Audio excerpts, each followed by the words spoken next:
We spoke to some of the brilliant minds behind the brand new Apple TV Plus series Lessons in Chemistry. Check out our conversation with food consultant Courtney McBroom. Hey, before we get started, Yes. can you tell me what a food consultant does on a show like this? Absolutely. I had So, plenty of ideas, but I wasn't sure which it was.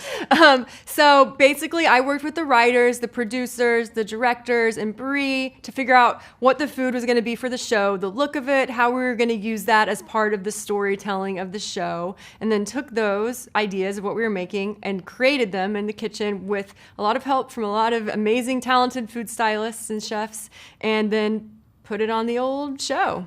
Very nice and concise. I love it. Yes. Tell me this, and forgive me if this is a silly question.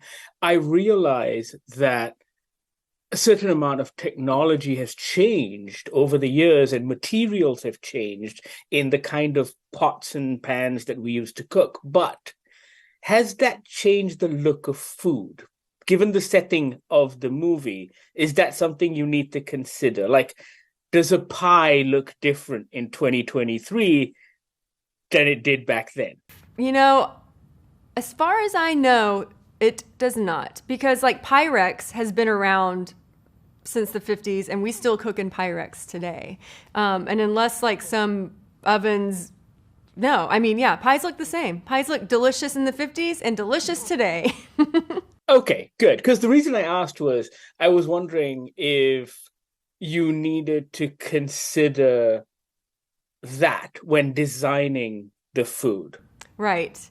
No, I mean, we definitely considered the style of cooking in the 50s and the types of recipes. And we were like, listen, okay, Elizabeth Zott is a woman of the 50s for sure. She's a woman of her time, but she's also very much a woman ahead of her time. So how does that affect her cooking? And the way that she cooks, it's all about making things with fresh ingredients, making things from scratch. She has like a basil plant in her kitchen, so she's tearing basil onto things.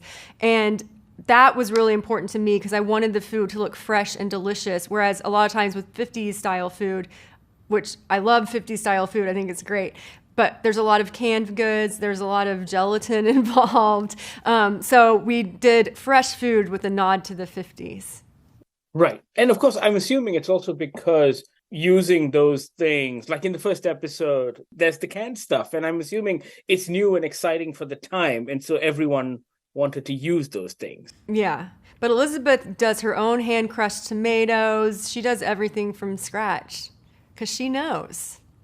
It's very cool. I mean, the show kind of, and Bree's depiction of Elizabeth as well.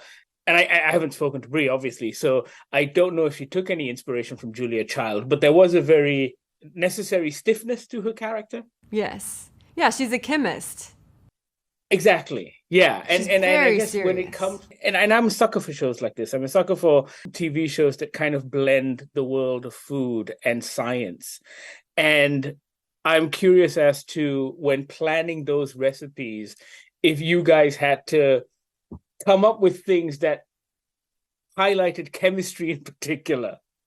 You know, yes and no, because all cooking is chemistry. So you can make anything, and there's something to talk about from a chemical point of view. Sometimes it's more obvious than others, like when you're doing the bananas Foster flambe and like literally making fire, that's a huge chemical reaction. The Maillard reaction, all of these things. But like truly, honestly, everything is chemistry. So anything that you cook, there's some level of chemistry involved. No, I know. I'm a bit of an amateur chef myself, and the McGee book is like my go-to. So good. Whenever I just want to figure out why something works the way it does. Yes. And On Food and Cooking is just absolutely fantastic. That's a great one, a classic. What was on your mood board with regards to, I guess, go-to references? Really, a lot of the food that we put in the show was food that I made, like food that like I know and love that I know is delicious. I know looks pretty. So my mood board was my home kitchen, my photo roll on my phone. Oh, I love that.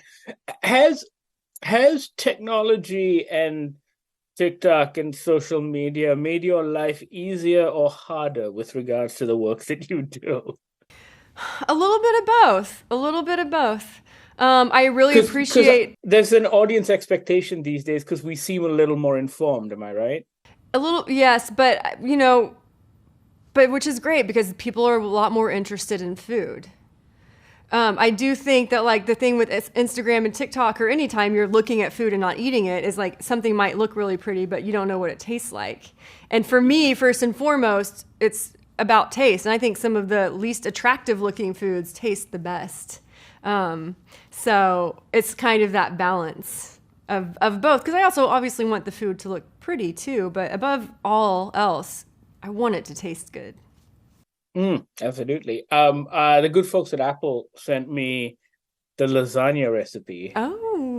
which I am going to try this week. I'm a sucker for a good lasagna, and I like spending 3 to 4 hours Oh, good. making every single element. So I'm going to give it a shot. Please let me know how it goes. I think you're gonna love it. It's really good.